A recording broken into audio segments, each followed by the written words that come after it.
Привет-привет! Меня зовут Мария, и вы на канале для тех, кто изучает русский язык. Тут субтитры, тут можете включить перевод на удобный вам язык. Друзья, как я уже писала и говорила вам в каких-то видео, тема этого месяца на моей программе на Патреоне — это юмор по-русски. И мы стараемся в этом месяце тренироваться на основе отрывков из стендапа русского. Мы слушаем юмор, мы пытаемся его понять. Ну и вообще вот это такая тема месяца. И именно поэтому завершаем мы этот месяц этим видео.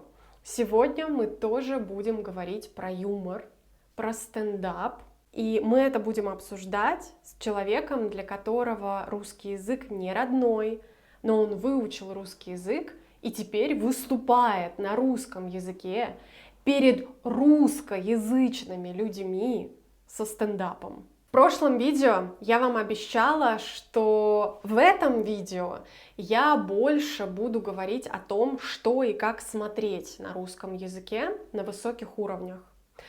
Но наш разговор с моим гостем пошел немножечко не в ту сторону, и мы в итоге сфокусировались не совсем на этом. Но я сдержу свое обещание.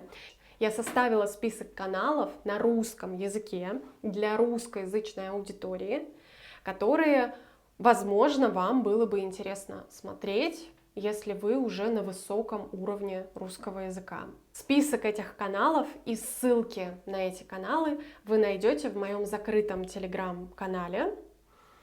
И попасть в него можно по ссылке в описании к этому видео. Можно просто читать, что я публикую там, а можно еще присоединиться к чату и практиковать русский язык с другими участниками.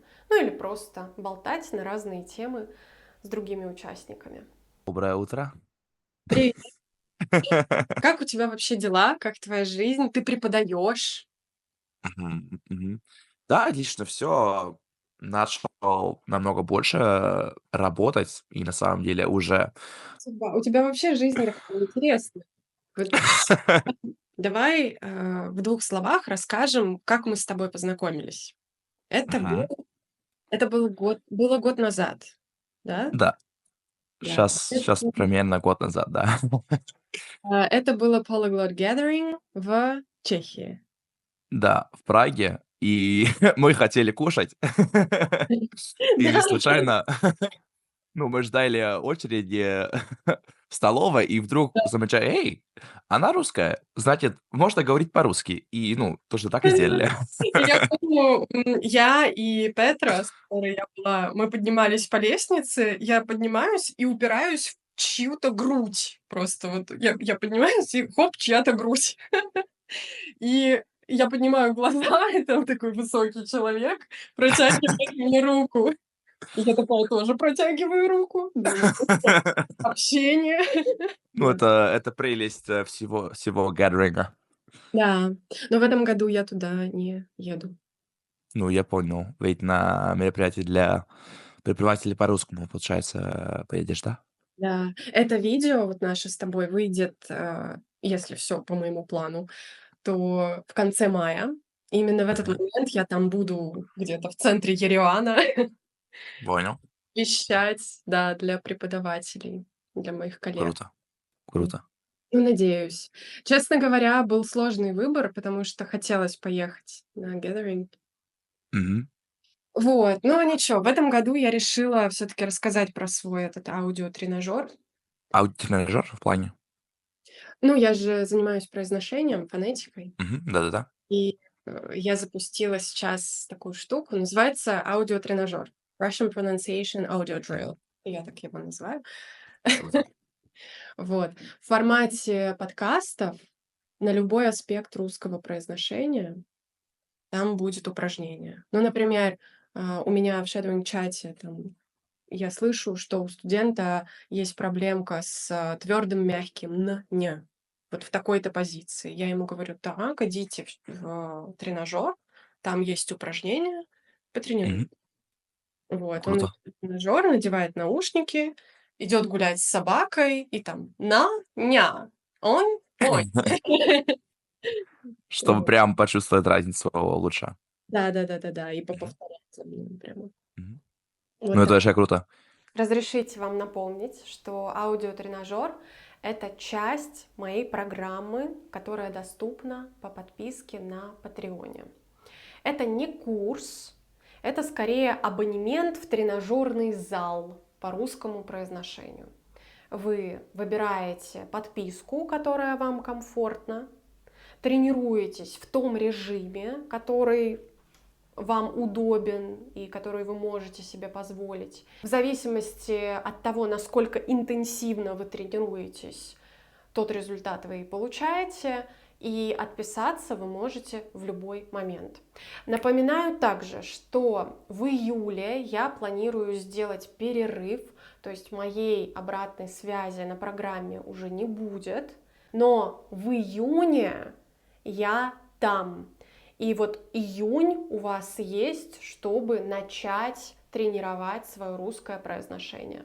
Там у нас дополнительные видеоразборы настоящего живого контента, тренировка по технике shadowing в shadowing-чате, доступ к аудиотренажеру и групповая встреча каждый месяц. Присоединяйтесь, чтобы уже через 2-3 месяца обернуться, посмотреть назад и увидеть свой прогресс. Говорить легче, понимать больше и знать свои сильные места и над чем нужно будет работать. Те, кто сейчас присоединяется к этой программе, сразу получают доступ к большому количеству бесплатных материалов. Это видеоразборы живого русского контента и записи наших групповых встреч на разные, очень важные, интересные, сложные темы.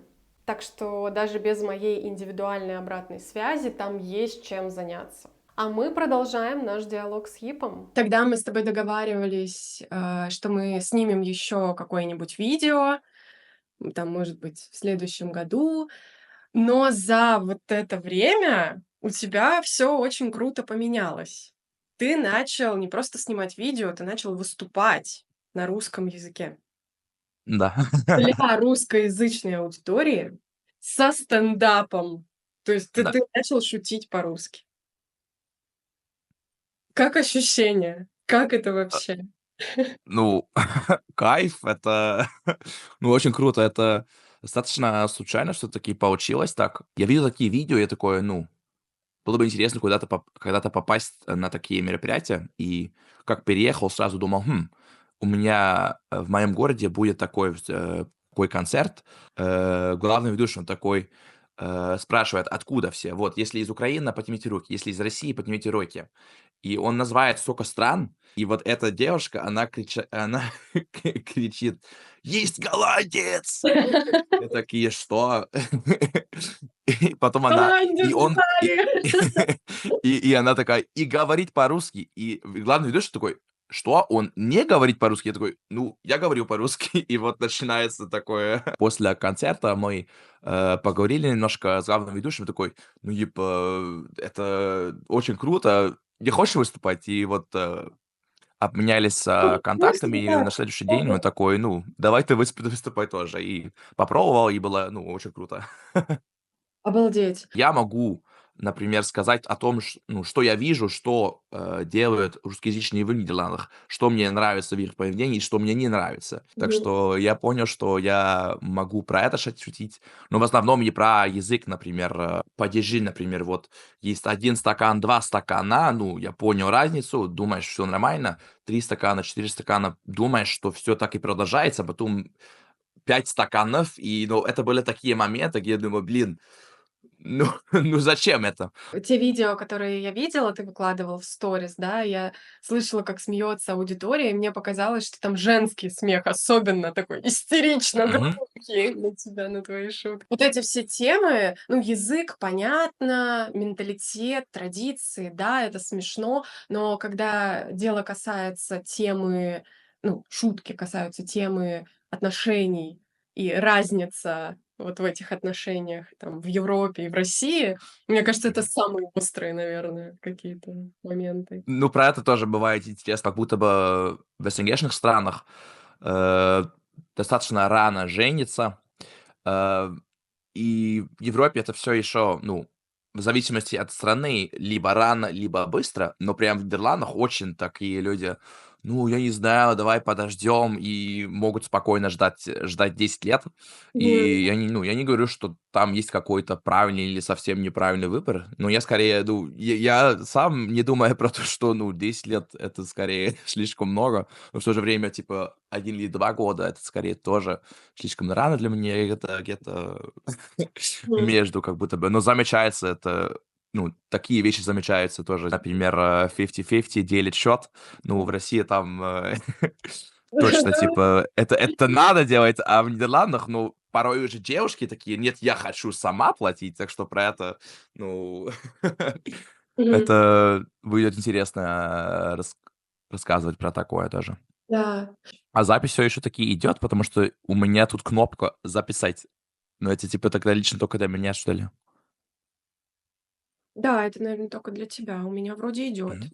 Ну, если Понял, не понял. идет, мы с тобой круто поболтали уже, мне кажется. Ну, это тоже, да. У меня появилась такая теория, что если ты тренируешь какой-то навык, который ты собираешься показывать другим людям, например, если ты танцуешь и собираешься выступать, если ты поешь и собираешься выступать с песнями, если ты учишь иностранный язык и собираешься общаться с носителями, вести уроки на этом языке, выступать на этом языке, снимать видео на этом языке. Короче, если собираешься показать свой навык другим, то нужно не просто работать над этим навыком, нужно еще качать мышцу стрессоустойчивости и публичных выступлений. Потому Мгм. что можно очень хорошо уже, ну, или думать, что ты хорошо говоришь на русском, английском, испанском, каком угодно. Потом ты выходишь на сцену, или ты начинаешь вести урок на этом языке. И если вот эта мышца стрессоустойчивости не прокачана, то все, все твои навыки, Мгм. ну, не коту под хвост, но откатились назад сильно. И Мгм. Понял. я это замечаю и по людям вообще, и по себе. Ам, Когда я начала вести уроки на английском языке, еще когда я начинала преподавать, было несколько групп, с которыми я говорила только на английском. Я прямо слышала, что идет со скрипом, что там и ошибки какие-то делаю. И вот именно тогда я подумала, что надо бы поработать над произношением тоже. Мгм. То есть мои знания, они как бы откатываются назад чуть-чуть. Недавно я выступала на Polyglot Gathering онлайн на английском. То же самое. Вроде бы уже и над произношением поработала, и вроде, ну, какой-то английский-то у меня есть, нормальный. Мгм. Конечно. Я выступаю, и я понимаю, что, ну, короче, есть откат из-за того, что я переживаю, у меня стресс, сердце стучит. Мгм. Вот, и я говорю не так, как я говорила бы, вот просто с другом, там, мы бы с тобой сейчас перешли на английский и вот так. У меня касательно стендапов таких проблем не было. Я очень-очень переживал, до того, как я заходил на сцену. Я очень боялся, будет очень сложно, а запомнили ли я всё. Но на самом деле замечал одно крутое преимущество. Мгм. Потому что, ну, в принципе, ты думаешь: будет только минусы, потому что это не мой родной язык, да? Но было одно огромное преимущество — это что, в принципе, не особо надо быть смешным, потому что ты можешь, будучи иностранцем, выговорить одно матерное слово, и они уже смеются из-за этого. Ну всё, Нам как будто бы надо понять, что не стоит так переживать, но у меня до сих пор идет, типа, и так мгм. бывает просто. Но я тебе более того скажу, я преподаю 6 лет, и до сих пор я перед уроками, особенно если это групповой урок, то есть на меня будут вот прямо смотреть несколько пар Мгм, глаз. Я переживаю до сих пор. И каждый раз перед я переживаю, во время я в отключке, я просто вот в процессе, а после урока я: "Ой, как было хорошо". решение этой проблемы, наверное, только практика. То есть, Ну да. тренировать сам навык, ну, например, вот говорить на языке, тренировать свое произношение и выступать или говорить с носителями, снимать видео на этом языке. То есть надо еще что-то делать, чтобы привыкать вот к этому стрессу, что на тебя смотрят и тебя слушают. Мгм, точно так. Вот. Еще я заметила такую закономерность, что когда человек нервничает, он либо начинает быстрее говорить, либо медленнее. Причем это работает так: если человек в обычной жизни говорит не очень быстро, как я, например, я не очень быстро говорю для носителя языка. Ну, в принципе, по жизни я такой человек, я говорю не очень. Мгм. Ну, подтверждаю, было много кто говорил намного быстрее. Да, да-да-да-да, я знаю. У меня и друзья тоже есть, которые говорят гораздо быстрее, и они всегда меня слушают, и я вижу по их лицам: "Маш, Давай доделал уже! пожалуйста, блин, где кнопка?" Да-да-да. Так вот, во время публичных выступлений я говорю еще медленнее. Я Ага. вот записывала вот это выступление на Polyglot Gathering, и потом я смотрю это видео, и я понимаю, что пауза длиннее, чем слово, блин, которое я говорю. А Мгм, если человек в обычной жизни говорит быстро, то во время выступления он будет говорить еще быстрее. мгм. У меня тоже такое есть, в принципе, что, ну, порой мне говорят, ну, порой, особенно папа часто говорит, что я говорю, ну, по-голландски же не так понятно, быстро, чтобы закончить быстрее или что-то другое, но я понял, что какие-то вещи все-таки выговорил настолько быстро, что стало порой даже непонятно. Мгм. Но да, это как будто бы часть всего этого. Мы же не можем и сразу как будто бы лично все это делать. Так что, мне кажется, ну, стоит. Это неплохо, если мы это замечаем, но я считаю, что тоже мы не должны про это сильно заморачиваться, потому что чаще всего другие про это даже не особо задумываются. Мы чаще всего сами переживем про это все. Мгм. Бывает, что люди очень сильно, очень критично на себя смотрят, и особенно в изучении языков. Это вообще не стоит, потому что, ну вот, я только что тоже про это говорил. Но, например, ну, я с столькими ребятами русскоязычными общался, ну, не помню никакого момента, что мне сказали: "Ну, Ип, как это возможно, что ты вот тут падеж использовал, хотя тебе надо было вот этот использовать?" В принципе, всем как будто бы пофиг, потому что то, что думают, в принципе, все, это: "Блин, он пытается говорить на языке моем". Ну, ты знаешь, вот тут я поспорю. Мне кажется, что так думают те люди, которые изучали другие иностранные языки в своей жизни, которые проходили этот опыт и которые понимают, что это вообще-то непросто взять и начать Мгм, говорить на иностранном языке. И что ошибки — это нормально, и это прям будет всегда мгм, и на каждом этапе и так далее. Но есть люди, которые никогда не изучали иностранный язык. Это чаще всего поколение чуть-чуть постарше. Не знаю, как в Голландии, но вот в Венгрии таких много людей, которые не изучали иностранный язык или не изучают его сейчас. В мгм. России тоже. И такие люди часто воспринимают это как данность. Иностранец говорит, там, да, говорит. А как будто бы не так особенно, типа. Ну да, типа, а что, это так трудно, что ли? Серьезно? Именно те, кто, например, мне сказали: "Ой, круто".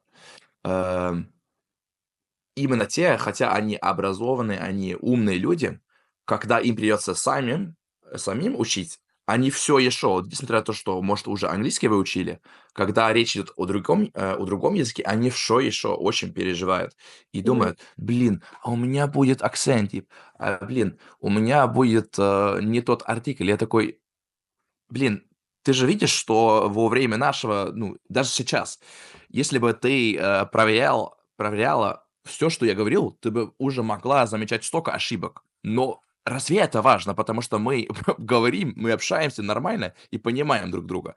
Если вдруг мы не понимаем друг друга, задаешь вопрос: "И что именно имел в виду?" И я повторяюсь, типа. Мгм. проблем вообще нет. И сейчас будут люди думать, ну, Еп очень круто говорит, мне бы так. Но я тоже думаю, блин, ну это можно еще улучшать, это можно еще улучшать. И это все процесс, и типа, ну, вообще никак не стоит пережить про это, считаю. Переживать, да, переживать не стоит. Я тоже согласна. Хотя я занимаюсь произношением. Мгм, мгм. Ну да-да-да. Это именно для таких перфекционистов. Но на самом деле я к этому отношусь чуть-чуть по-другому. Часто ко мне приходят, когда люди на канал или просто вот знакомятся и узнают, что я занимаюсь фонетикой, думают, что я там оцениваю каждую деталь, осуждаю за ошибки, осуждаю за акцент. На самом деле у меня вообще другое к этому отношение. Не знаю, я обычно это сравниваю с танцами, вот люблю это сравнение. Ну, типа, если тебе нравится танцевать там просто на дискотеке, просто вот двигать руками, ногами, как получается, танцуй, господи, никто тебя не осуждает. Профессиональные спортсмены тебя не осудят за это. Но всегда найдутся люди, вот, ну, как я, например, у меня мурашки от того, как там профессиональная танцовщица просто выходит на сцену, как она двигается, как у нее каждое Мгм, движение точно. Мне это нравится, просто я не могу, я вся покрываюсь мурашками. И да, я хочу тоже попробовать, хотя бы чуть-чуть, как она сделать. И мгм, поэтому я хожу, я занимаюсь, я обращаю внимание на каждую деталь. Мне важно, как тут бедро, как тут рука, как тут пальчик. Мне это очень важно. И также в языке. Если интересно, если вам это важно, если у вас тоже удовольствие, там какое-то мурашки от красивого произношения, занимайтесь этим. Если вам это не важно, не занимайтесь. Странно. точно так. И один студент из Сербии, ну, значит, славяне, они как бы очень прямые люди, скажут все в лоб. Ну, не такие прямые, как голландцы, если что. Да? Серьезно? Значит, про это поговорили, ля-ля-ля. Ну, конечно, про произношение не могу не спросить все таки. Ты выступаешь на иностранном языке, на русском, и тебе все таки нужно, чтобы тебя понимала аудитория. Ты можешь, конечно, говорить: "Ой, не парьтесь, говорите, как вам кайфово". Но если бы ты говорил с кашей во рту, тебя бы никто никогда не пригласил выступать на стендап. Ну да, ну это М, уже, ну, ну согласись. да, но ну, соглашусь, но типа Это великий спор среди всех, кто изучает иностранные языки, мне кажется. Я тебе сказала, да, что в твоей речи очень много вот этих частиц разговорных, слов, филлеров и всякие частицы типа "же", "то", "бы", Мгм, которые на самом деле очень трудно использовать иностранцам, потому что непонятно, куда их поставить именно.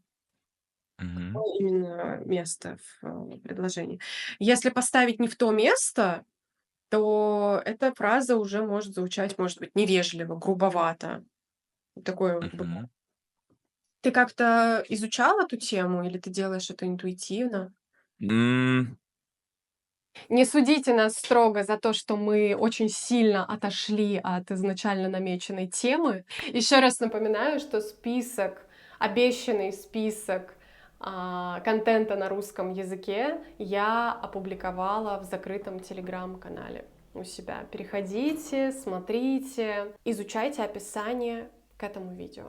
Друзья, надеюсь, вам было так же приятно смотреть наш разговор, как нам с Йипом общаться. Если вдруг у вас какие-то вопросы к Йипу, пишите их в комментариях, я ему все передам.